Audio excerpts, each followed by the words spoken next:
안녕하세요. 10학년 학생 여러분. 이번 시간에는 세 번째 중단원 원의 방정식에 대해서 배우도록 하겠습니다. 중학교 1학년 과정에서 원에 대한 내용은 이미 학습을 한 적이 있습니다. 원이라고 하는 것은 평면 위에 한 고정된 점에서부터 일정한 거리에 놓여 있는 점들을 모은 것입니다. 자, 이때 이 고정된 점의 이름을 중심이라고 이름을 붙였었고, 일정한 거리를 반지름이라고 이름을 붙였습니다. 자, 지금 10학년 과정에서 배워야 할 내용은 기존에 배웠던 이 원에 대해서 원의 이름을 붙이는 거예요. 그러니까 여기서도 목표가 원의 방정식을 구하는 것이다. 수식으로 어떻게 하면 표현을 할 수 있느냐인데, 이걸 표현하는 방법이 금방 중학교 때 배웠던 이 정의에서부터 그대로 끌고 들어와서 생성을 하게 되는 겁니다. 자, 일단 시작 전에 개념 열기 부분을 잠깐 먼저 보도록 하겠습니다. 다음 그림은 햇무리가 만드는 원을 좌표 평면 위에 나타낸 것이다. 좌표 평면 위쪽에 원을 가져온 거예요. 원 위의 한 점을 P라고 합니다. 여기 점 P가 보이죠? 점 P의 좌표를 X, Y라고 하고요. 햇무리의 반지름의 길이는 2km입니다. 자, 반지름이 2km다. 지금 원점에서부터 점 P까지 거리를 구하세요. 이게 이제 첫 번째 질문입니다. 자, 지금 원의 중심을 원점에 뒀죠. 원점의 좌표는 0,0이에요. 그러면 점과 점 사이의 거리를 가지고 OP, 선의 길이를 구할 수 있거든요. X축 방향으로의 증가량, Y축 방향으로의 증가량, 절대값 X, 절대값 Y, 제곱의 합의 제곱근. 이미 알고 있는 거죠. 다음 두 번째, 이거 사이에 그럼 관계가 어떻게 됩니까?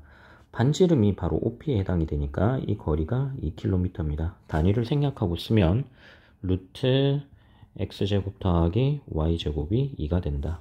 이렇게 써도 되고요. 아니면 x제곱 더하기 y제곱은 4가 된다. 이 둘 중에 어떤 표현을 써도 상관없을 것 같습니다. 방금 이야기했던 이걸 일반화시켜서 원의 방정식을 만들 거예요. 자, 금방은 원의 중심이 중점에 있었는데 지금은 일반적인 점입니다. 좌표 평면 위에 한 점 C, A, B 좌표를 갖고 있고요. 이걸 중심으로 하고 반지름의 길이가 R인 원의 방정식을 구하려고 합니다. 반지름 길이가 R인 원의 방정식을 구해보자 이렇게 되어 있네요. 자, 그러면 앞서 개념 열기 부분에서 다뤘던 것처럼 이번에는 점 C부터 점 P까지 거리가 반지름이 되는 것이죠. 즉 X, Y 점과 A, B 점 사이의 거리를 구할 텐데, 이번에도 X축 방향으로의 증가량은 X-A의 절대값, 그리고 Y축 방향으로의 증가량은 Y-B의 절대값. 따라서 이 거리가 R이 된다 라고 하는 관계식을 만들어낼 수 있습니다. 점 P의 위치가 어디에 있건 간에 반지름이 R로 일정하다는 것은 변함없는 사실이니까 이 식은 항상 성립하게 되는 것이죠. 즉 임의의 XY에 대하여 항상 성립하는 식이다. 그래서 이 식을 우리가 원의 방정식이라고 이름을 붙입니다. 특히나 제곱근 형태로 표현되어 있으므로 양변을 제곱해서 얻어진 이 1번식을 원의 방정식 중에서 정의에 충실한 표준형이라고 불러요. 거꾸로 방정식 1을 만족시키는 점 P에 대하여 C부터 P까지 거리가 반지름이 되잖아요. R이므로 점 P는 중심이 C이고 반지름의 길이가 R인 원 위쪽의 점입니다. 쌍방간의 해석을 했을 때 이것이 만족된다. 그래서 우리가 일반적으로 다음 페이지를 보면 이 내용을 정리하여 중심이 C, A, B이고 반지름이 R인 원의 방정식은 X-A제곱 더하기 Y-B제곱은 R제곱이다 로 표현을 하게 됩니다. 이 가운데서 특별히 중심이 원점에 있으면 A와 B가 0이기 때문에 X제곱 더하기 Y제곱은 R제곱인 형태가 나옵니다. 이건 자주 보이게 될 겁니다. 앞으로 아래 보이는 스스로 확인하기 문제를 보겠습니다. 첫 번째, 중심이 3,-1이고 반지름의 길이가 3인 원의 방정식은 3-1이죠. x부터 3까지 거리, y부터 -1까지 거리, 제곱의 합이 3제곱 9가 되더라. 이렇게 만들어졌어요. 두 번째, 중심이 원점입니다. 0,0이에요. 반지름의 길이가 루트 5입니다. 그러면 x-0제곱 더하기 y-0제곱은 루트 5제곱이 되니까 x제곱 더하기 y제곱은 5가 되는 것이죠. 아래쪽 문제 1번 그리고 수학 영양 기르기는 여러분들이 한번 천천히 시간을 가지고 풀어보시기 바랍니다. 다음 페이지로 넘어가겠습니다.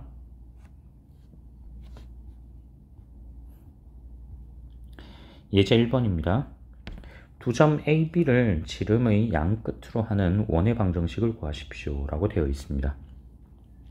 이 부분에서 한 가지 여러분들에게 설명을 할 것이 있는데요. 앞선 페이지에서 우리가 일반적으로 점 C의 좌표가 L, B이고 A가 중심이고요.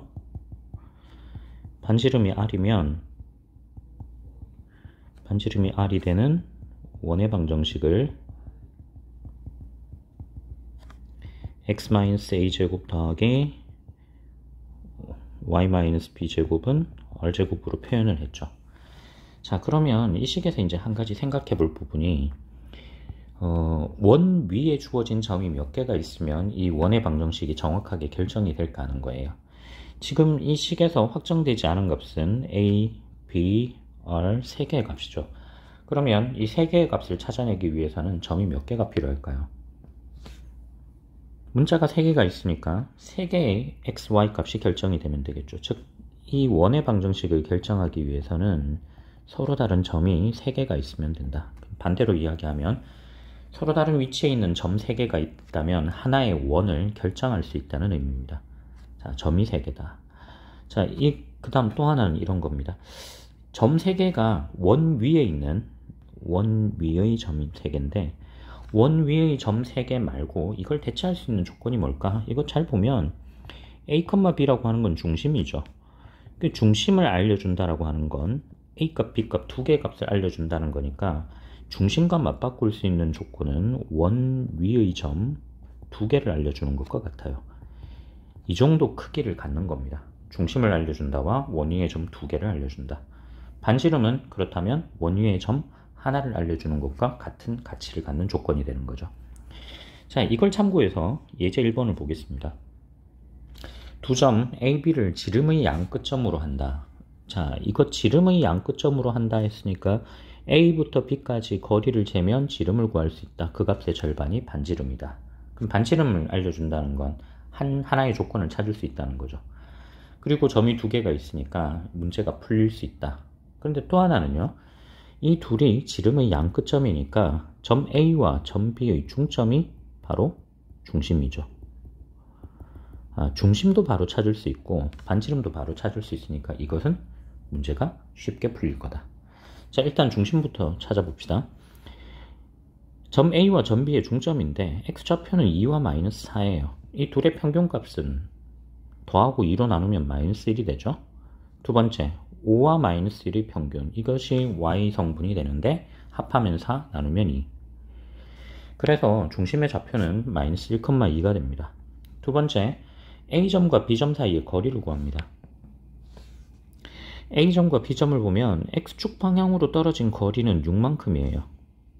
6. Y축 방향으로 떨어진 거리도 6만큼이에요.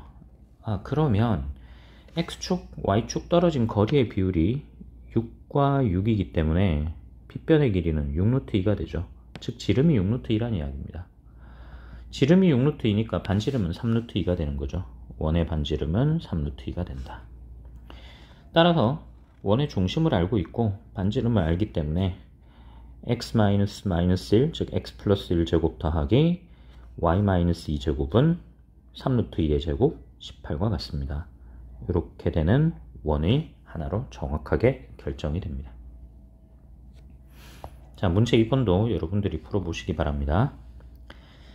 자, 다음은 그 아래에 보이는 방정식 x제곱 더하기 y제곱 더하기 ax 더하기 by 더하기 c는 0이 나타내는 도형이 뭐냐 하는 걸 한번 보도록 할게요. 자, 위에서 봤던 원의 방정식 단원에서 지금 이것이 포함되어 있습니다. 특징적인 내용은 x에 대한 2차항이 있고 y에 대한 2차항이 있고요. x에 대한 1차항, y에 대한 1차항, 그리고 상수항이 있네요.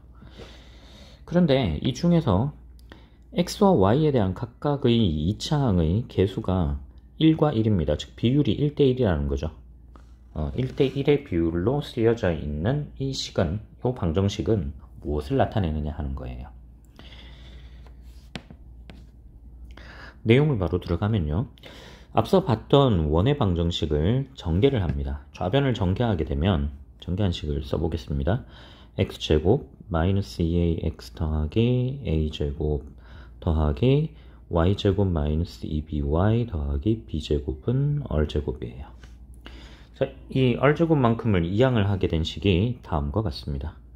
자, 이때 마이너스 2a를 라지 a라고 표현을 했고요. 마이너스 2b를 라지 b로 표현하고 a제곱 더하기 b제곱 마이너스 r제곱을 라지 c라고 한다면 각각을 라지 a, 라지 b, 라지 c라고 하면 이 식은 x제곱 더하기 y제곱 더하기 ax 더하기 by 더하기 c는 0의 형태로 나타낼 수 있습니다.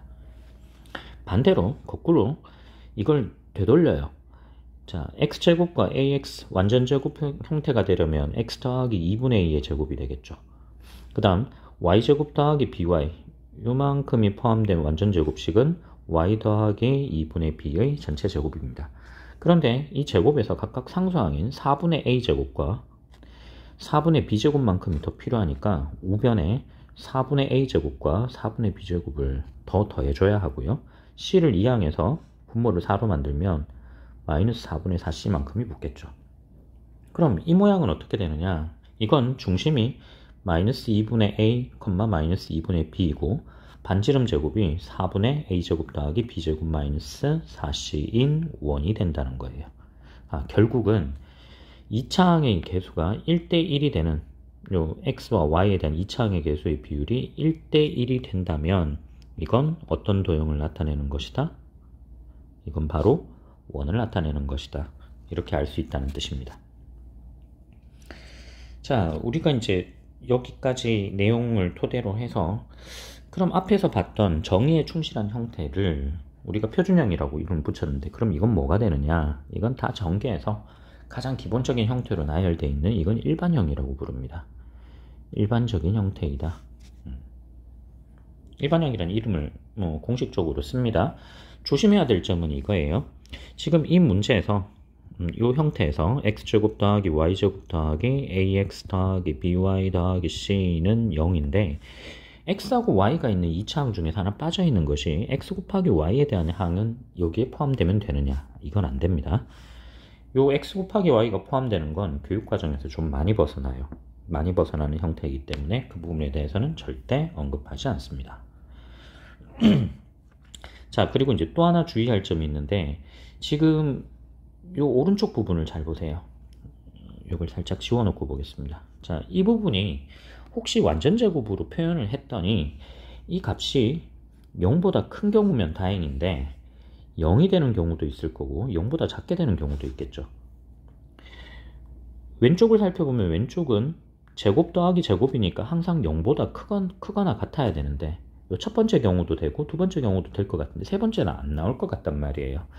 그래서 보통 이걸 구분하기 위해서 이름을 뭐라고 붙이는가 하면 0보다 클 때는 당연히 원이 눈에 보이죠. 반지름이 있으니까. 그래서 이건 실제로 존재하는 원이다라는 의미로 실원이라는 표현을 씁니다.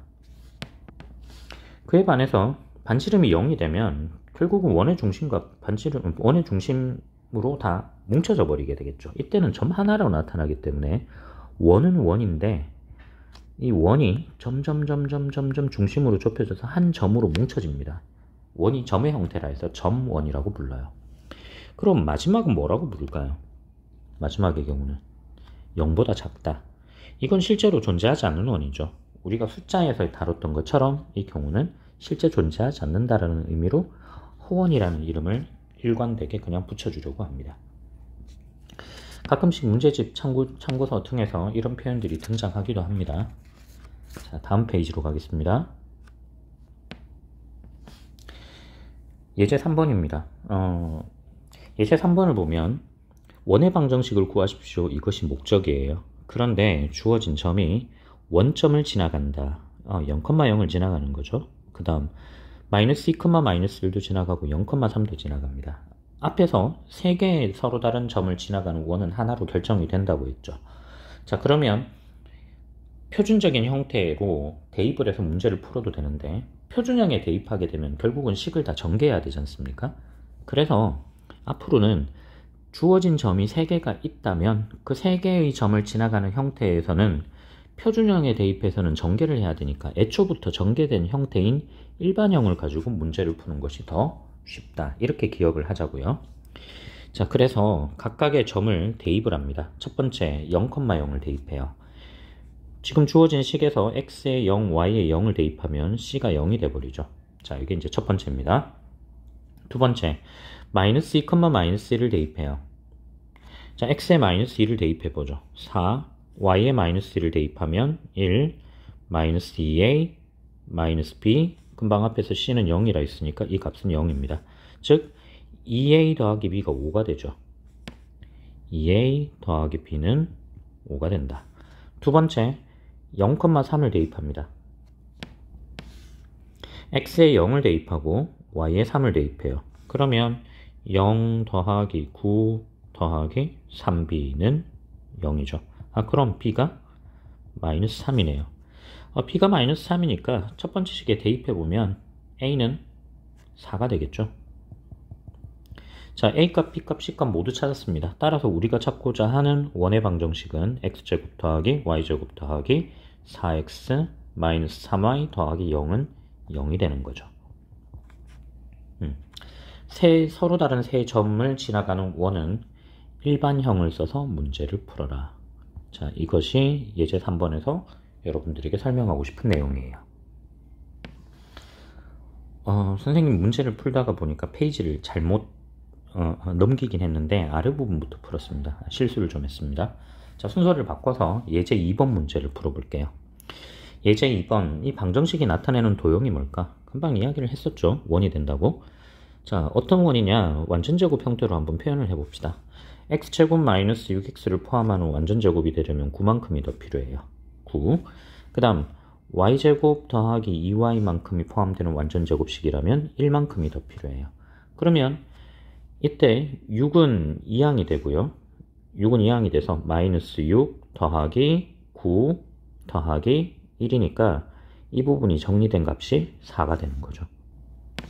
그래서 전체는 완전제곱 형태로 쓰면 x-3제곱 더하기 y 더하기 1제곱은 4, 2의 제곱입니다. 그렇다면 중심의 좌표는 3, 마이너스 1이죠. 마이너스 3, 마이너스 3,1 아닙니다. 거리니까 3부터 마이너스 3까지, 3부터 x까지, 그리고 마이너스 1부터 y까지로 해석해야 되죠. 중심은 3, 마이너스 1이고 반지름은 2가 되는 원이다. 이렇게 알 수 있으면 되더라. 자, 선생님이 실수해서 문제 예제 2번과 문제 3번의 위치를 바꿔서 풀었습니다. 나머지 문제 3번, 4번, 5번도 여러분들이 직접 풀어보시기 바랍니다. 다음 시간에는 원과 직선의 위치 관계에 대해서 배우도록 할게요. 수업 듣느라 고생 많았습니다.